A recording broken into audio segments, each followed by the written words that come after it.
बंसीपुर गांव में बिरजू सेठ अपनी पत्नी जानकी के साथ रहा करता था। बंसीपुर गांव का सेठ बिरजू इतना अमीर था कि गांव के लोग उससे उधार पैसे लेने आया करते, जिससे बिरजू दोगुने पैसे वसूला करता। और इससे गांव वाले भी बिरजू की इस मनमानी से परेशान थे, लेकिन बेचारे वो करते भी क्या, उन्हें भी तो मजबूरी थी। तभी वो सेठ से उधार लिया करते। वहीं सेठ की गांव में ही एक बड़ी सी गोदाम भी थी, जिसमें गांव के अधिकतर लोग काम करते थे। एक रोज सुबह सुबह सेठ बिरजू भोलेनाथ की पूजा कर महादेव की फोटो के सामने हाथ जोड़कर भगवान से कह रहा होता है, बस महादेव, मुझे इतना देना कि मुझे किसी के सामने झुकने की जरूरत ना हो। हर हर महादेव। अब काम के लिए निकलता हूँ। अब आपसे शाम में ही मुलाकात होगी। इतना कहने के बाद बिरजू घर से निकलने लगता है, लेकिन तभी उसे याद आता है आज उसने अपनी पत्नी को नहीं देखा और न ही उसकी पत्नी ने उसे नाश्ते के लिए टोका। अब बिरजू अपनी पत्नी को आवाज देने लगता है, अरे ओ भाग्यवान, अरे जानकी कहाँ हो? इसे क्या हो गया? ये सुन क्यों नहीं रही? लगता है अब मुझे ही कमरे तक जाना होगा। अब बिरजू कमरे तक जाता है तो देखता है कि उसकी पत्नी सो रही है, और जैसे ही सेठ जी अपनी पत्नी जानकी के माथे को छूता है तो वो देखता है कि जानकी का माथा तो तप रहा था। अरे जानकी उठो, तुम्हें तो बुखार है। वो तो मुझे जाते हुए याद आया कि आज तो मैंने नाश्ता भी नहीं किया और ना ही खाना साथ लिया है, और तभी मुझे तुम याद आई। हाँ, तुम्हें अपने पैसों के अलावा और कुछ याद भी रहा है जो मैं रहूंगी। थोड़ा उठो, इधर उधर घूमो तो ठीक हो जाओगी, लेकिन तुम ऐसे बिस्तर पर पड़ी रही तो ठीक नहीं होने वाली। मेरी तबीयत दवा के बिना ठीक नहीं होगी, मुझे डॉक्टर के पास लेकर चलना होगा आपको। अरे तुमने कभी देखा है कि मैं बीमार हुआ हूँ? और अगर हुआ भी हूँ तो एक बार भोलेनाथ का नाम लेता हूँ, अगले दिन ठीक हो जाता हूँ। लेकिन भगवान तुम्हें ठीक कर देते होंगे, मुझे नहीं। मैं तो दवा के बिना ठीक नहीं होने वाली। मैं भोलेनाथ का इतना ख्याल रखता हूँ तो क्या वो मेरा थोड़ा सा ख्याल नहीं रख सकते? रुको, मैं अभी भोलेनाथ से तुम्हें जल्दी से जल्दी ठीक करने को कहता हूँ। हे भोलेनाथ, आज सेठानी की तबीयत थोड़ी ठीक नहीं है, तो आप उसे जल्दी ठीक कर दें। अगर जानकी ठीक हो गई तो प्रभु मैं 5 ब्राह्मणों को खाना खिलाऊंगा। ये क्या कह रहे हैं आप? ज्यादा बोल दिया क्या? अच्छा रुको प्रभु, एक कम कर देता हूँ, 4 ब्राह्मणों को खाना खिला दूंगा। अरे ये क्या किया आपने? ये भी ज्यादा था क्या? अच्छा प्रभु, 3 ब्राह्मण। ये सब आप क्या कर रहे हैं? अरे एक बार बोला करो ना। प्रभु ये आखिरी बार बदल रहा हूँ और मैं एक ब्राह्मण को खाना खिला दूंगा जानकी के ठीक होते ही। अरे आपने प्रभु से ये सब बोलकर ब्राह्मणों को कम क्यों किया?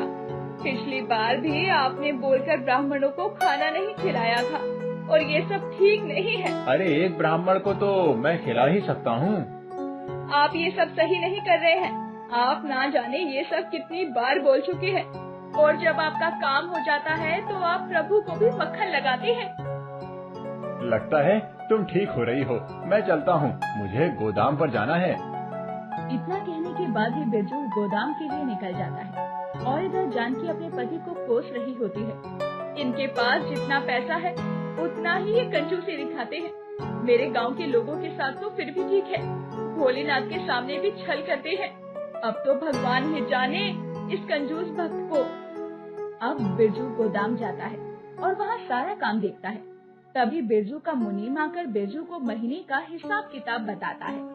सेठ जी, इस बार अच्छा खासा मुनाफा हुआ है, और आप तो जानते हैं आपने इस मुनाफे के लिए गांव वालों को खाना खिलाने की मन्नत मांगी थी, तो अब आपको ये पूरा कर देना चाहिए, क्योंकि पिछली बार भी हमने कहकर कुछ भी नहीं किया। अरे वो सब तो ठीक है, लेकिन भोलेनाथ मेरी हर मनोकामना पूरी करते हैं। इस बार मैं भगवान से कोई बेईमानी नहीं करने वाला हूँ। हाँ, मैं भी तो वही कह रहा हूँ। आप कहें तो हलवाई, राशन, पानी सबकी व्यवस्था देख लेता हूँ सेठ जी मैं। राशन में 5 किलो बेसन और चीनी और घी आना है बस। हम गांव वालों को खाना नहीं खिला रहे क्या? खिला रहे हैं। पूरे गांव वालों को कल न्योता का बोल देना, कि सेठ जी के घर आना है और एक ही हलवाई कर लो, बस लड्डू ही तो बनवाना है। सेठ जी, मैं कुछ भी नहीं समझ पा रहा हूँ, आप कहना क्या चाहते हैं? मैंने जितना कहा बस उतना ही कर, बाकी मुझ पर छोड़ दे। इतना कहने के बाद सेठ तो वहाँ से चला जाता है, लेकिन सेठ के मुनीम को अब भी कुछ समझ नहीं आता। वो सेठ के कहे काम पर लग जाता है। ये सब कैलाश पर्वत से माँ पार्वती और शंकर जी देख रहे थे। प्रभु देख रहे हैं ना, आपकी भोलेपन का कितना फायदा उठाया जा रहा है। बिरजू तो पहले भी कई बार गांव वालों को दावत पर बुलाकर उन्हें खाने के नाम पर धोखा देता रहा है। कोई बात नहीं, इस बार तो मेरे परम भक्त बिरजू ने मुझे भी दावत पर बुलाया है। उसने कहा था कि उसके व्यापार में मुनाफा होता है तो वो सारे गांव को दावत देगा और उस दावत में मुझे भी आना होगा। फिर तो आपको जाना ही चाहिए प्रभु। अगले ही दिन पूरे गांव को सेठ जी के यहाँ पर दावत मिली हुई थी, लेकिन सेठ जी तो बेफिक्र थे और मुनीम और जानकी कुछ समझ नहीं पा रहे थे। देखिए, मैं अब तक समझ नहीं पाई हूँ कि आप चाहते क्या हैं। अरे ये जो आप 1000-1200 लड्डू बनवा रहे हैं, ये दावत में आने वाले लोग खाएंगे? सेठ जी बताइए, ये सब क्या है? मुझे भी बड़ी चिंता हो रही है। कहीं ऐसा तो नहीं आप सभी को बुलाकर लौटा देने वाले हैं?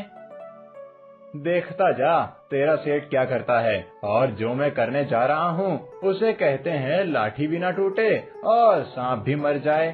सेठ बिरजू और सेठानी ये बातें कर रहे होते हैं कि तभी वहाँ साधु का आना होता है।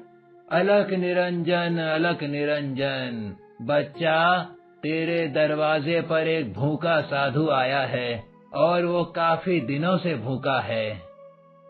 अरे अहो भाग्य हमारे, जो आप पधारे महाराज जी। बैठिए बैठिए, मैं अभी आपके लिए कुछ लाती हूँ। अरे हाँ हाँ, इसे भी 2 लड्डू दे दो और जल्दी से इसे यहाँ से जाने को कहो। हमें खाने की भूख है, लड्डू से तो हमारा पेट नहीं भरने वाला है। जी मुझे 10 से 20 मिनट का समय दे दीजिए, मैं अभी खाना लेकर आती हूँ। वो साधु भी इंतजार में बैठ जाता है। वहीं जानकी अब साधु के लिए जल्दी से खाना पीना बनाने लग जाती है।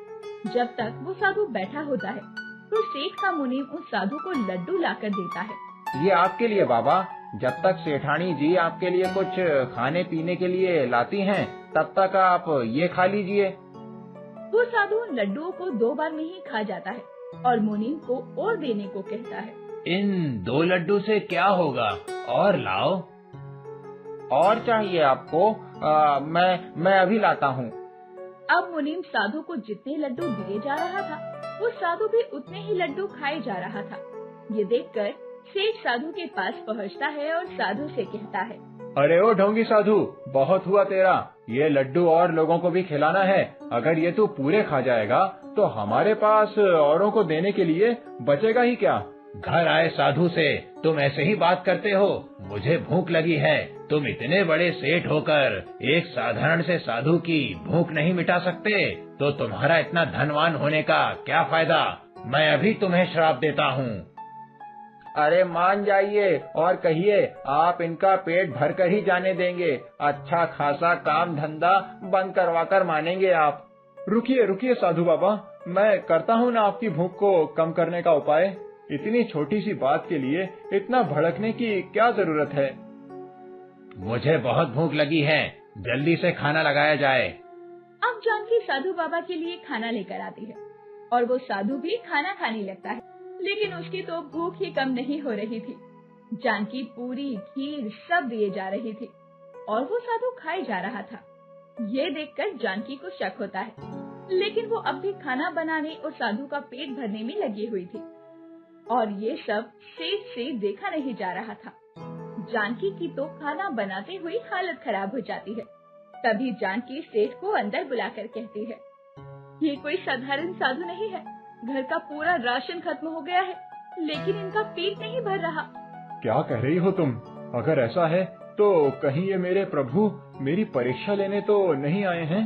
अब बिरजू जैसे ही उस साधु को देखता है, उसे उस साधु में महादेव की छवि दिखती है, जो पूरी सब्जी खीर खाए जा रहे थे। अब जब तक बिरजू उस साधु के पास जाते हैं, तो वो अंतर ध्यान हो चुके थे। मुनीम प्रभु, मेरा मतलब साधु बाबा कहाँ गए? वो तो गए, अभी अभी। क्यों, क्या हुआ?